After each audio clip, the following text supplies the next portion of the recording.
ఈరోజు వడల కూర ఎలా చేయాలో చెప్తాను చూడండి. ఎర్రగడ్డలు, టమాటాలు, తెల్లుల్లిపాయలు, కరివేపాకు, చూడండి చిన్న నిమ్మకాయ సైజు చింతపండు, సాల్ట్, కారం, పసుపు ఎలా చేయాలో చెప్తాను చూడండి.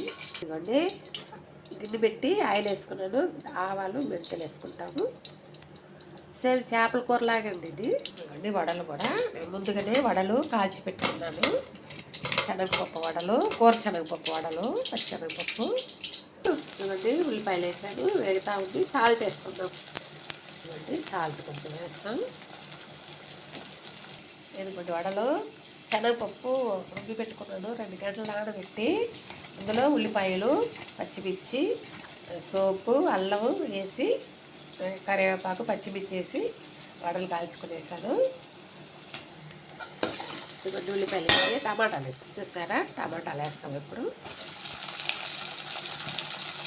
చూసారా ఉల్లిపాయలు ఒలిసి పెట్టుకుని ఉల్లిపాయలు, కరివేపాకు.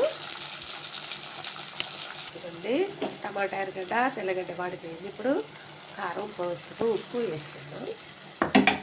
ఇదిగోండి వాడిని చూడండి ఎర్రగా కారం అంతా ఆయిల్లో మంచిగా వాడిపోవాలి.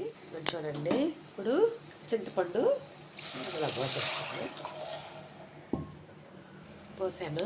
ఇప్పుడు ఉప్పు కారం చూసుకొని వేసుకోవాలి, మూత పెట్టేసుకోవాలి. చూడండి ఎలా, చూడండి మూత పెట్టాను. చూడండి ఫ్రెండ్స్ కూర ఉడికిపోయింది. ఇందులో వడలు వేసేసుకుందాం. చూడండి 4 వేసాను. ఇందులో కొబ్బరి మసాలా కూడా పోసుకోవచ్చు, బాగుంటుంది. అప్పుడే కొట్టిన కొబ్బరి అయితే చాలా బాగుంటుంది, ఆరోగ్యానికి మంచిది కూడా. కానీ నేను వేయలేదు. చూడండి ఫ్రెండ్స్, నా వీడియో నచ్చితే లైక్ కొట్టండి, షేర్ చేయండి, సబ్స్క్రైబ్ చేయండి.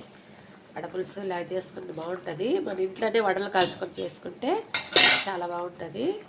చూడండి ఫ్రెండ్స్ వడకూర అయిపోయింది, తింపేస్తున్నాను. నా వీడియో నచ్చితే లైక్ కొట్టండి, షేర్ చేయండి, సబ్స్క్రైబ్ చేయండి. నమస్తే అండి, ఉంటాను. కూర ఆపేస్తున్నాను.